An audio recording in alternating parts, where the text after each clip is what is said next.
Naquele tempo, eu pensava que os caras do trio Ternura eram os bandidos mais perigosos do Rio de Janeiro. Hey guys, it's Andrew, and in this video, I'll be breaking down the opening scene to the trailer of one of the most treasured movies in Brazilian cinema, City of God, or Cidade de Deus. As usual, I'll be helping you to understand the Portuguese spoken in the clips by comparing and contrasting it to Spanish. We'll be taking a look at the verb form that distinguishes Portuguese from all the other Romance languages, analyzing a popular Brazilian saying, as well as learning what makes the accent from Rio unique. Desde moleque, eu sempre quis ser fotógrafo. First he says, desde moleque. Desde, meaning since, like desde in Spanish, and moleque, which is an informal word for boy or kid. Moleque is actually one of the many words from the African language Kimbundu that made its way into Brazilian Portuguese. This was due to the influence of Angolan slaves in Brazil who would call their children moleque.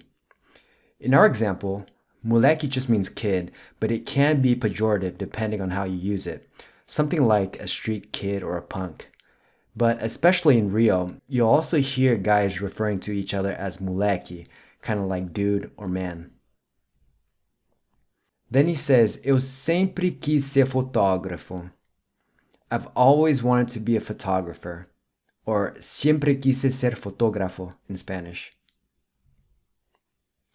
Just as in Spanish, Portuguese has the verb querer, which is also an irregular verb, so the preterite in the first person singular, quis, I wanted, doesn't follow the regular conjugation pattern for ER verbs. Like the preterite for the Spanish verb querer, you'll just have to memorize these forms in Portuguese. Só que o destino me colocou aqui. So here he says, só que o destino me colocou aqui, but fate put me here. Solo que el destino me colocó aquí. Just as how Spanish has two main ways to say to put, poner and colocar, Portuguese has por and colocar. But since por is a highly irregular verb with complex conjugations, in the spoken language, people usually just use colocar, which is a regular verb that's a lot easier to conjugate. The preterite tense endings for regular AR verbs are highlighted in red. A, O, amos, aram. And in our example, you can see how colocar becomes colocou in the third person singular. E na Cidade de Deus, a galinha fugiu! Pega a galinha aí, rapaz! Se correr o bicho pega, se ficar o bicho come. He starts off here with na cidade de Deus. Na is just a contraction of em, and the feminine singular definite article a, which is the same as en la in Spanish. And then the word for city, cidade, is an example of how words that end in dad in Spanish, like ciudad, typically have a similar equivalent ending in dade in Portuguese. So for example, verdad in Spanish is verdade in Portuguese. And then nacionalidad, nacionalidade. Then his next line is a popular Brazilian saying that ended up being the movie slogan. Se correr o bicho pega, se ficar o bicho come. First, I want to talk about this first part of the expression, se correr, if you run. Now, correr looks like the infinitive form, but in the context of this sentence, it's actually a form of the subjunctive called the future subjunctive. It just so happens to be the same as the infinitive in this instance. So what is the future subjunctive and how do you use it? Portuguese is unique in that it's the only Romance language that still uses the future subjunctive, which is used to refer to hypothetical future action. It's typically used after words like if, when, as soon as, when the reference is future time. So in our example, se correr, you have to use the future subjunctive and not the present indicative like you would in Spanish, because you're referring to a future event that may or may not happen. If you run, I don't know whether you'll run or not. I'm just throwing out a hypothetical situation, which means I need to use the future subjunctive. So for regular verbs, the singular form of the future subjunctive is the exact same as the infinitive. And since our example is in reference to you, or você, the future subjunctive here is just formed by taking the infinitive of correr, which is why it's se correr. And o bicho pega literally means the beast catches, as in, if you try to run away, the beast will get you. Then the second part of the expression is se ficar, o bicho come.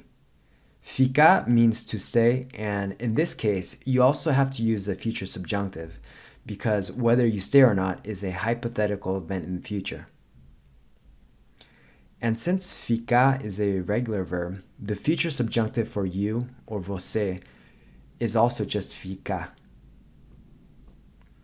So what exactly does this Brazilian expression mean? Se correr o bicho pega, se ficar o bicho come. If you run, the beast catches you. If you stay, the beast eats you. It's used to describe any situation where there's no way out. So in this case, the guy Buscapé is basically saying that in the Cidade de Deus slums, whether you try to stay or leave, it doesn't really matter because you're screwed either way. You're damned if you do, damned if you don't. If you're a fan of Brazilian cinema, let me know in the comments what your favorite movies are. Naquele tempo, eu pensava que os caras do trio Ternura eram os bandidos mais perigosos do Rio de Janeiro. Naquele is a contraction of en and aquele, or the equivalent of en aquel in Spanish. So naquele tempo means at that time. Then he says, eu pensava que os caras do trio Ternura. I thought that the guys from trio Ternura. Trio Ternura literally means tenderness trio, which is the name of the gang. But here I want to first talk about how the imperfect tense is formed for AR verbs like pensar, to think. So the three verb endings for AR verbs in the imperfect tense are ava, avamos, and avam. In the case of pensar, pensava, pensávamos, pensavam. Then do is a contraction of G and the masculine singular definite article u, which is the same as del in Spanish. So, os caras do trio Ternura means the guys from the trio Ternura gang. So he's saying that at that time he thought that the guys from trio Ternura eram os bandidos mais perigosos do Rio de Janeiro, were the most dangerous bandits of Rio. Eran los bandidos más peligrosos de Rio de Janeiro. Eran is the imperfect of ser, which is an irregular verb just like in Spanish. As you can see, the conjugations for ser in the imperfect are nearly identical. In Portuguese, the three endings are era, éramos, and eram. You'll notice that he says do Rio de Janeiro, literally from the Rio de Janeiro. Cities in Portuguese generally don't take on the definite article, but Rio is one of the few exceptions. One thing I love about this line is that it's a perfect example of how people from Rio talk. Probably the most defining feature of the Rio accent is how they pronounce the S at the end of the words with a sh sound. So if you listen closely, he says, eu pensava que os caras do trio Ternura eram os bandidos mais perigosos do Rio de Janeiro. Another feature of the Carioca accent is the pronunciation of certain R's with a guttural sound, as in the word ternura. You'll hear him say ternura. So for example, the word as portas, meaning the doors, or las puertas in Spanish, a person from Rio would say as portas. Mas alguém roubou o lugar deles. And then in this final clip, he says, mas alguém roubou o lugar deles. But someone stole or took their place. Deles is a contraction of G and eles. So the word-for-word translation of this in Spanish would be Alguien robó el lugar de ellos. Someone stole the place of them. This shows how possessives of the third person in spoken Portuguese differ from Spanish. To say their, you would say deles, literally de ellos in Spanish, or delas, literally de ellas. Thank you guys for watching. City of God is one of my all-time favorites, so I had a lot of fun making this video.